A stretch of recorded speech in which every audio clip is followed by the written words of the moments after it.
Yeah, hello everybody. My name is Marcus. I'm an electrical engineer. I'm a key consultant and a training expert for WinCC open architecture. And yeah, I'm doing this since 17 years now. ETM, as the headquarter of producing the SCADA system WinCC open architecture, is situated in Austria, so I'm also coming from there. Well, let's begin with our presentation. Sir Jacques Connery said once that there is nothing like a challenge to bring out the best in man. But this is not only true for the man, but also, of course, for the product, especially also our software product. We face this every day. The challenges, of course, are presented by the customers to you, to the system integrator. You will then approach us to make the system even better, and that will then, of course, brought me back to you. So, how is WinCC open architecture then enabling to make the solutions the customer wish for? The many features, the fancy features for whatever project you might imagine. First of all, we have to basically understand what are the challenges there. Then I was sitting there and yes, I know, that's too much text on the screen, but I was sitting there and like, damn, when I now list all the challenges, then it would be like 5 screens. Yeah, but okay. I come up with at least some, and let's quickly go through them. It's just for reference. First of all, it is data acquisition. When it's, of course, in the world of SCADA, we need to get the data, but we have various sources. We have the different PLCs, the different brands of manufacturers, and all this data must be brought somehow into your system. We will see later how this works. Then, of course, there will be maybe a large number of them. Maybe the tags are changing very quickly, and you need to get all this data and process all this data. Sure. Then, of course, you want to bring this into whatever structure. There is a data integration layer in WinCC OA that will be able to physically build the object structure, what you have out in the field, inside your application. Then, of course, you want to combine all of these things you have gathered from the field.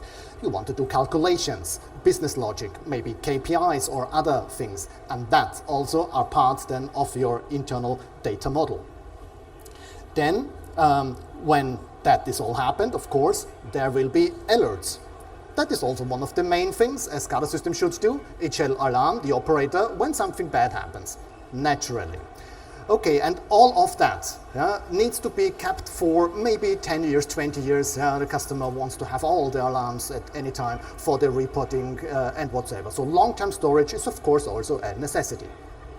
Then, what's the next? All of that things needs to be shown somewhere on the screens. On what screens? All of them. Desktops, tablets, mobile phones, it doesn't matter. Yeah? We will see this later. And then, naturally, you want to integrate in the solution all of that, maybe additional features the customer wish for, maybe predictive maintenance or, I do not know, advanced maintenance suite. There is much more things, scheduler, recipe, other stuff. We will come to that as well. When you want to produce a robust solution, then of course we are talking about high availability. High availability we will achieve through online and hot standby redundancy. I will demonstrate later on. And of course, that is not all. We also need extreme flexibility and scalability. That means we will see that it runs on any device, and we can scale from the single server solution up to the many servers what we connect together. Especially in mission-critical application or in critical infrastructure, there will be the need for state-of-the-art security measures. And yes, of course, we are certified also in that, not only in the safety, but also in the security. And did I mention the safety in the first place? No, I did not. Yeah, but that is also what WinCC OA is capable of. It can be used together with safety-rated applications up to the level of SIL-free.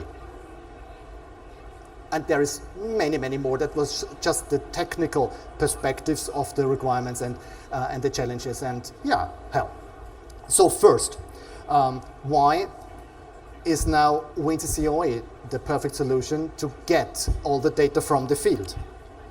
Because that is the list of the distinctive drivers, what we ship with the product to be able to connect to the various devices out in the field. Of course, there is the natural range of SIMATIC devices, the S7-300, 400, the S7-1200, 1500, all of these kind of things. If there is still maybe an S5 somewhere, maybe, yeah, then just ask for it. There is also something like this available. ProfiSafe will be necessary for the safety applications maybe. CNOUT is also there. And then, of course, we have the main communication drivers for the rest of the infrastructure applications, what is OPC Unified Architecture. There we have, of course, all of the server and the client capabilities, so we can not only gather all the data, but also serve all the data to third-party applications. And that is made very easy because you will be able to present multiple views, plant model views, and that is then served by the OPC UA server. Of course, the old OPC maybe sometimes also be a topic. Data access, and as you can see, alarms and events, and also the historical data access, client and server, all of that is available in a way. Yeah, and then there is a lot more. As you can see, Ethernet IP, Modbus, you name it. Maybe also now in the more modern applications, what is coming up, MQTT, sure, yes, you will need that. Yeah, of course, we were also one of the first that presented a MindSphere connector, so also that cloud connectivity is there, sure. And then you can find a lot of others. I have to speed up a little bit, yeah? And the list continues. It's not that all of the drivers we support are listed here.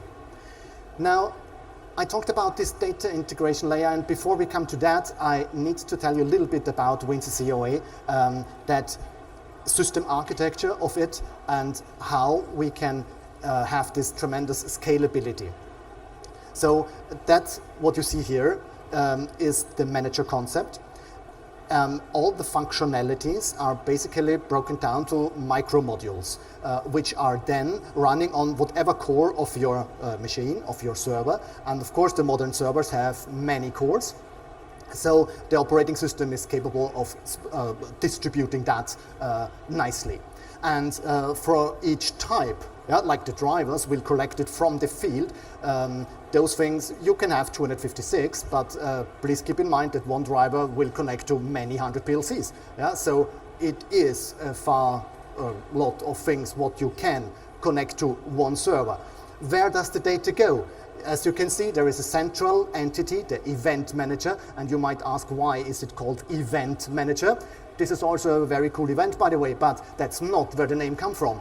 It is the event-based communication, and WinCC is strictly event-based. That said, whatever is your might be the need for acquiring the data, like polling, or you have a subscription-capable driver, it doesn't really matter how fast you poll, as long as there is no real change, it will not be any load to the system. And that is why you can easily have the million of tags on a server, and when they are not changing all of them every second, there will be no problem. So, event-based communication. So all is TCP/IP based, what you can see here. There is also, of course, the historical data we will talk about in the next slide. Processing layer is the business logic, what I have mentioned before. So from all of the signals you get, you will do some calculations and whatever other data processing. And then, of course, the user interfaces will present this to the user. Also there we have the 256 and and that's the point, we will later come to the scalability and mention that it's not only one server what you can do, but of course many. But that is one server, what you see here.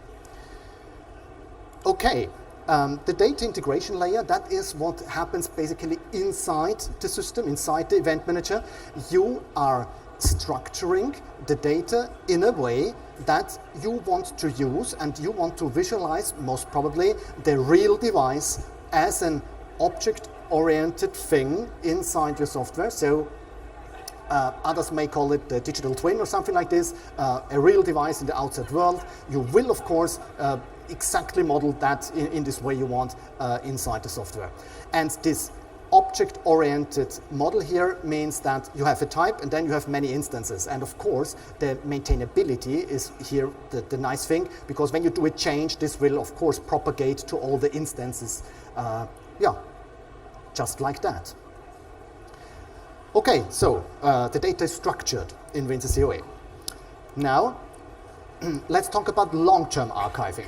Because we have now calculated all these things and there is a lot of data there, what changes at whatever speed, what are the databases for long-term storage what we can use.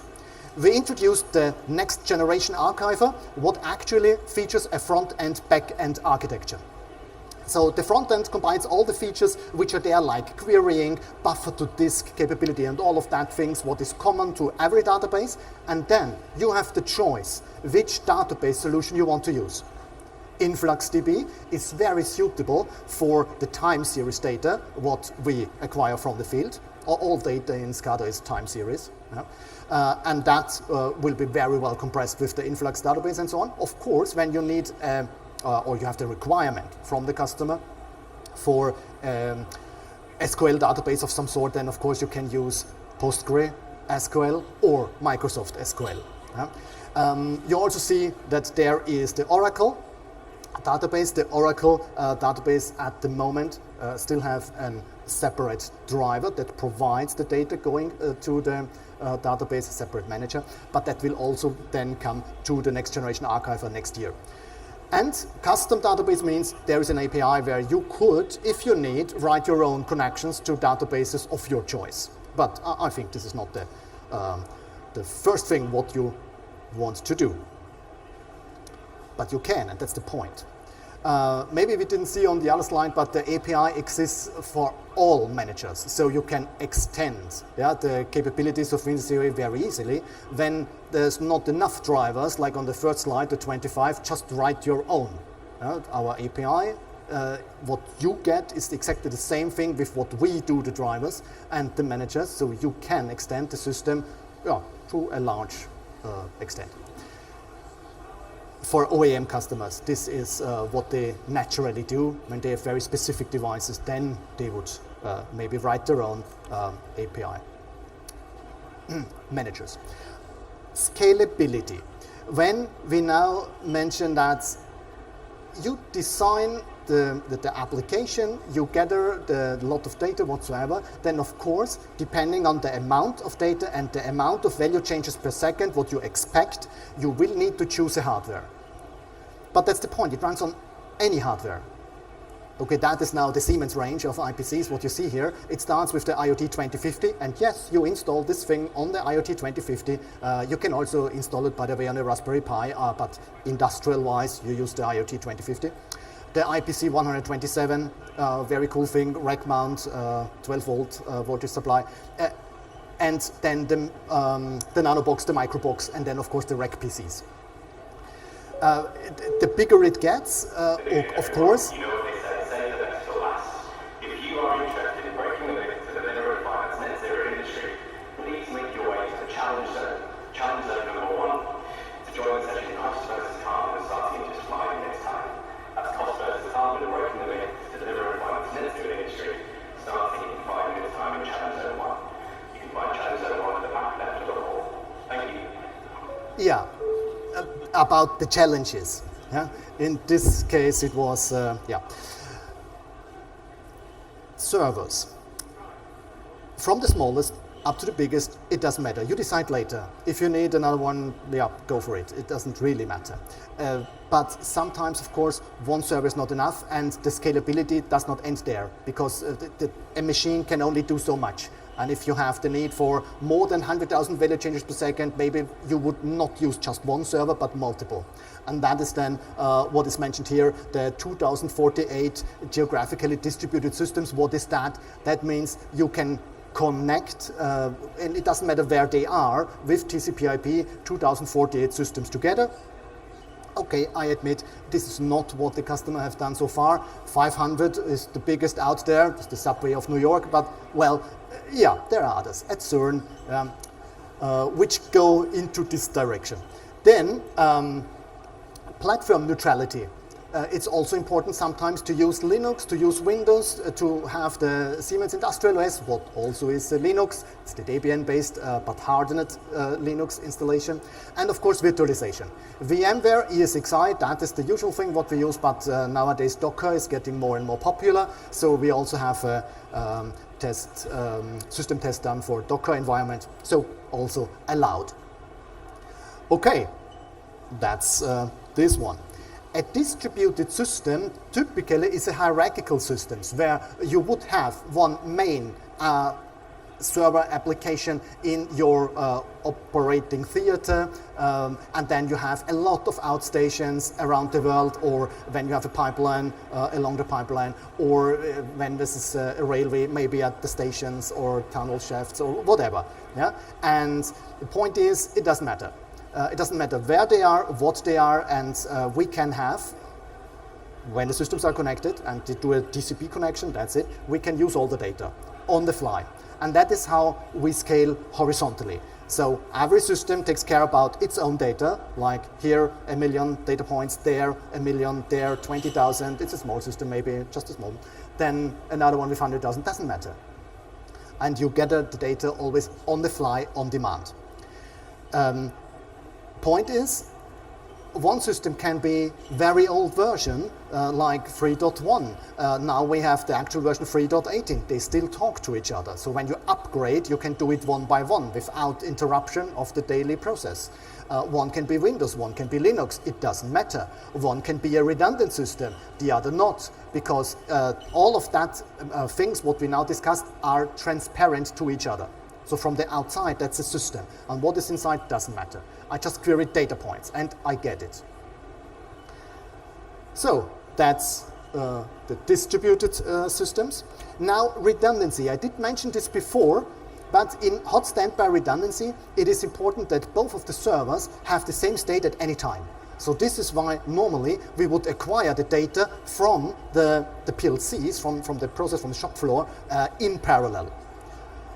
Then, you can also see here in this slide, for normal, we only take it from one active server, and the passive server is kept on the same state by the active. This is very much the same like the PLCs does it, yeah, but what is therefore inherently ensured is that we have always the same timestamps, yeah, on both of these machines. And because they are always on the very same state, the redundancy switching is done like that, in the blink of an eye. So it typically milliseconds. Of course, then when the redundancy switch happens, some additional work is started, we do maybe a general query, and then it is still, of course, a load to the system. But redundancy switching is very fast. Okay, so that's the redundancy in a nutshell. And of course, you also need network redundancy, because you don't want to have a single point of failure, and the network cable would be one. So you double everything. The network cards, the lines, the cables, the switches, all of that. And then if one thing of that fails, it doesn't matter. And you don't need to do tricks like teaming adapters or things like that. No, our managers understand that they would get the message twice, and only the first one with the same message ID will be taken, and then the second one is simply ignored. So that is easy. You just, by the way, for the redundancy, you just engineer your project, you copy it to the other machine, you start it, that's it. Yeah? And for the network redundancy, you just connect the two cables, and also that's it. Here we go. All of that needs then to be shown on the various devices. User interfaces. Okay, what technology do we use on our user interface for the desktop UIs and the bigger ones like you show in the in the main control room, yeah, where you also have the big wall, yeah, with the many screens and so on. You would use our FAT client, the Qt-based user interface. Qt is platform neutral. On one event manager, you can have, as I said, many user interfaces connected. A user interface workstation, an operator workstation, may also have, of course, multiple screens. The screens are not really limited. It is 18 what we support, but that is not feasible. One person for normal looks at 4, maybe 8 screens, yeah, 2 times 4, but that's it. Yeah? And then, of course, the big walls. Yeah, sure. But then you also want to have mobile phones somewhere Yeah, some guy from the management want to see the KPIs, the OEE calculations, all of that in his dashboard and so on, like that. And or tablets or whatever, you want to go through the factory and on your tablet check the state of the machine, of the other machine and so on. And that, of course, is also doable. Our Qt user interface is platform neutral. Windows, Linux, Android, iOS. So you just download from the store, that's it. I need a wireless connection to my server and that's it. And no other engineering of the screens. That is the same thing, what you then have here or there. Of course, you will design other screens for your mobile phone because usability, yeah, but well. Then the other option is an ultralight client. When you are not allowed to install anything, no app, no program on a machine, then you use the browser. The browser will then get the pictures from the server by HTML, so but more or less over VNC. Or the other option is the rather new native HTML-based dashboard. The nice thing of the dashboard is you can configure it with itself. No? You go there and the operator takes the things for the dashboard manually, what you want to have, save it, and that's it. That's of course on any device. Okay, so did we now cover everything? No, for sure not. Why do we claim that we are more than SCADA? Because yes, it is a very nice scalable system and it is platform neutral and it does a lot of these things like Windows, Linux, virtualization and all of that, but the additional features, what you then build with it, that's the cool thing. There is a very huge capability in the scripting language to do connections to other things, to other programs. For example, you want to connect to an MES system. Yeah? Just do this in the scripting and write data via TCP IP, or you can also, of course, compile an API manager and do this for high-speed communication. But very often it is enough that you do this in the onboard scripting language. What is, by the way, very powerful. Also object-oriented if you want. The event-based communication I have already mentioned for the highest performance needs. And then when we combine the redundant systems with the distributed system concept, you can also have a disaster recovery.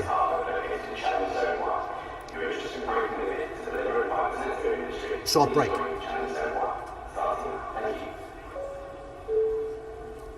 I continue. Disaster recovery is a cool thing, especially when you are or when you have applications where it is mission critical that you also cover disastrous events. Well, what would that be? Flooding, fire, earthquake, terrorist attack, I do not know, you name it, yeah? All those kind of things. And of course for, let's say, the energy distribution of a country, that is the case. Yeah? Then you will have two control centers, several hundred kilometers apart. Or when you have a tunnel that goes through a mountain, you will have one control center at this side, one at the other. When you have a pipeline, yeah, one at this side, one at the other. Or maybe in Switzerland in case of Russia and Germany. But anyway, then additional features like video management system. Why should you have another system, an external system with separate video workstations when you can have it fully integrated in your SCADA software? So the video management system here is from Excellence, that's a German company, but it's fully integrated, so that means it's all there, and it works with software-based services. You don't need expensive DVR hardware or things like that. Okay, Smart SCADA. What is that? We thought when you anyway gather all the data from the field and then you have your data lake, yeah, for the many 10 years whatsoever, why not use this data and do some analysis? Predictive maintenance, decision support, yeah? You train the system from past situations to come up with ideas for the actual situation that happens now, or you will be alerted before something fails, yeah? And not when it is failed and then you need to repair some things. Yeah, such ideas. But that will be the challenges from the customers, yeah, that will come back to you and they will ask for that. Yeah? But it's already there. Yeah, we did this, by the way, with R, yeah, the mathematical engine, and there is a generic interface. So when you have data analysts and when you want to do more than we provide in our toolbox, you can. That is true for each and everything in WinCC OA. We ship something, but it's the most open system what you can imagine. That means nothing is coded or locked or closed. You can see all the code what we provide, you can change it if you want, you can extend it, you can build your own things, and you can fully brand label it as an OEM distributor, for example. There are also such things like, Node-RED or reporting. There's a SOAP interface when you want to have crystal reports, or the SIMATIC information server or other things attached to it to have some nice reporting. Microsoft Excel is also a way to do reporting. Scheduler, recipes, maps integration if you want to need OpenStreetMap or things like that. It's just an example. You can use any map material. Com center that is sending the alarms over SMS or short message service or things like that. And here we go, playback manager if needed for training purposes, so on. Yeah. I stop here because the list would go on. Let's finally also show an application, a success story of what you all might know, the Crossrail project. That is, it was going live some months ago, right? I think in April or something like this. And what was the challenges there? And why was WinCC OA the natural solution for that? First of all, it is safety related. So we have the 18 shafts with the fans in this 42 kilometer long tunnel network, 48 fans in the 18 shafts. And in these 18 shafts, you also have local control, and you will have a redundant server pair there in each of that shafts. So 18 redundant server pairs. They ask for robustness, for high availability, and it is 99.96% availability. What basically the requirement was in the first place. They made it easily with the mentioned hot standby redundancy and network redundancy and all of that. Yeah. Of course, the integration in the other software and so on, that is easy to do, but the high availability, the safety, a proof system, it's a SIL2 proven system, so all of that is also safety rated. Well, yeah, done by Applied Industries. I think it serves as a good example of what you can do with WinCC open architecture. Now, at the end of our session, how can you see WinCC open architecture? Literally speaking, it is the Swiss Army knife amongst SCADA systems. That is what it is. It has the highest flexibility, scripting-wise and all of these things-wise. It runs on every hardware. It shows on every user interface, more or less. Yeah? So that is also, of course, the platform neutrality that you use Windows, Linux, or all these other things. Virtualization I'm talking about, VMware or Docker. Yeah, then you name it. I let the slide here. Now there is still some minutes left for discussion, and you want to pronounce some questions, feel free to have some, I do not know what, we have some microphones over there, so maybe, if there are questions, we can manage to do that. Hi, is there a way to get a chance of a kind of evaluation license for free to check out this WinCC open architecture? Most definitely. I jumped the disclaimer, and there is of course the contact page. Please get in touch with your local, with whom? Daniel. By the way, Daniel is here. That is a coincidence. Yeah? Of course, get in touch with him. He can easily provide you with an evaluation license. That is no problem at all. And by the way, when you register at winccoe.com, you could download the software and you can also use it just like that for half an hour period. So it doesn't require a license. It's just restarting every half an hour, but this is just some seconds of interruption. So you can easily test this by yourself. And when you want to get a little bit more involved, then you get the demo license from Daniel. And also for all the other inquiries you might still have, you approach them. So what's the evolution? What's next? What's the next big thing? You mean in the next version, what we will present in Not that you're going to give December? us details, but just conceptually. Conceptual. First of all, we will bring forward a little bit this dashboard thing with the native HTML stuff. We will better integrate that, of course.